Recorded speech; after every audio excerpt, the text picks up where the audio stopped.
Let's see this next example next.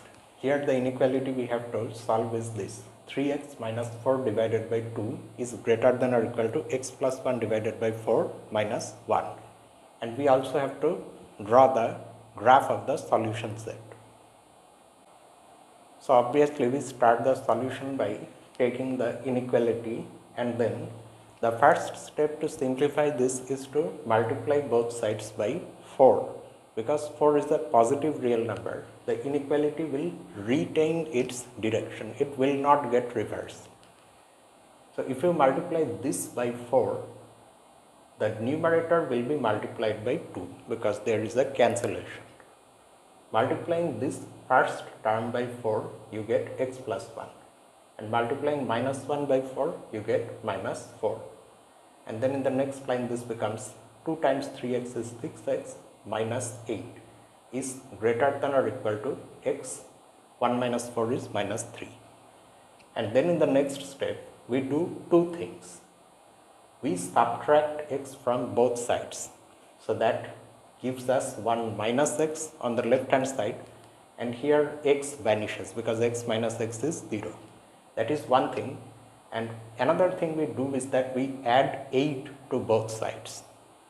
That makes this minus 8 vanish on the left hand side, and we have a plus 8 on the right hand side. Now 6x minus x is 5x and 8 minus 3 is 5. And then in the final step, we divide both sides by 5. Again, because 5 is a positive real number, so the inequality retains its direction. And that way we find that these are precisely those x values, those real numbers for which the given inequality is true. So now we can write the solution set and draw the graph of it. So the solution set is this ray, this unbounded interval closed on the side of 1, and on that side there is no boundary. That means no real number boundary. Closed on the side of 1 because we have the possibility of x being equal to 1. And the graph of that solution set is of course this, where we are looking at those points which lie to the right of 1 along with the point 1.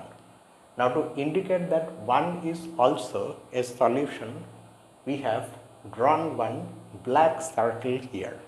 Had 1 not been a solution, had the solution set been open ray 1 comma infinity, we would have drawn a white circle here to indicate that 1 is not a part of the solution set. Here, however, it is. That is why we have drawn a black circle. Black circle indicates inclusion of the point. White circle indicates exclusion of the point. This next example is a word problem which also involves an inequality. Let's see what it is. The marks obtained by a student of class 11 somewhere in the first and second terminal examinations are 62 and 48 respectively. We have to determine the minimum marks that the student should get in the annual examination so that his average mark is at least 60. The formulation of the inequality here is rather easy. So we assume that he got x marks in the annual examination. So then what is the average of the three examinations? 62 plus 48 plus x divided by 3. This average should be at least 60. So it is greater than or equal to 60. Now all we have to do is to solve this inequality. So accordingly, what we first do, we multiply both sides by 3 because 3 is positive, the inequality retains its direction. And here 62 plus 48 becomes 110 plus x is greater than or equal to 3 times 60 is 180. Then in the next step, we subtract 110 from both sides so as to isolate x here on this side. So on this side you have x, and on this side you have 180 minus 110, which is 70.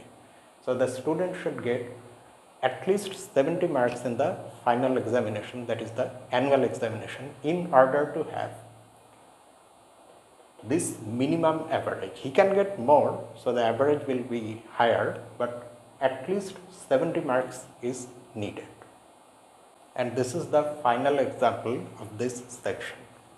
Here we have to find all pairs of consecutive odd natural numbers, both of which are larger than 10 such that their sum is 40. Let us see it once more. What is it that it's trying to say? We have to find pairs of odd natural numbers where the numbers are consecutive. For example, 1 and 3. 1 and 3 are both odd and they are consecutive. After the natural number 1, the next odd natural number is 3, not 2. Okay, 2 is, if you just simply say consecutive integer, then after 1, 2 comes, but 2 is even. We want the next odd. So if you have 3 as the first number, then the second one is 5, like that. We have to find all such pairs of odd consecutive natural numbers, both of which means in a pair you have two numbers, both of those numbers have to be larger than 10 and such that the sum of these two numbers is less than 40. So there you have the inequality which you have to solve. So this is how we formulate the problem. We let x be the smaller of the two numbers in a pair. In a pair means that type of pair. So then the larger one will be x plus 2, just like if the smaller one is 1, then the larger one is 3. So it is 2 more than the smaller one. And also, of course, it's assumed that x is odd. We are not writing that explicitly. Now we require x to be greater than 10. If x is greater than 10, automatically the larger one is also greater than 10, so there is no need to mention that separately, and such that their sum is less than 40. And now we have to find x. So we start with this inequality and it immediately becomes 2x plus 2 less than 40. Now the smart thing to do here to simplify this inequality is dividing both sides by 2.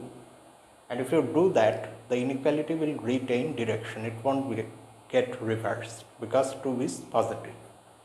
And if you do that division, you have x plus 1 on the left hand side and on the right hand side you will have 20. And then you can subtract 1 from both sides. That will give you x less than 19. So x needs to be an odd number less than 19. And that gives rise to these four pairs. 11, 13. Keep in mind that x also has to be greater than 10. So x can be taken as 11, then x plus 2 is 13. The sum here would be less than 40. 13, 15, 15, 17 and 17, 19. If you however take 19, 21, 19 and 21, that sum is equal to 40, not less than 40. So that's why after that you cannot take the higher x values, and that one is also excluded. You have to stop here. So these are the required pairs. And with this, these examples are over, after which the exercises will start, that we will start solving in the next video on this topic. So see you in the next video. Until then, this is me, Lucifer from A Mathematical Room. Have a nice day.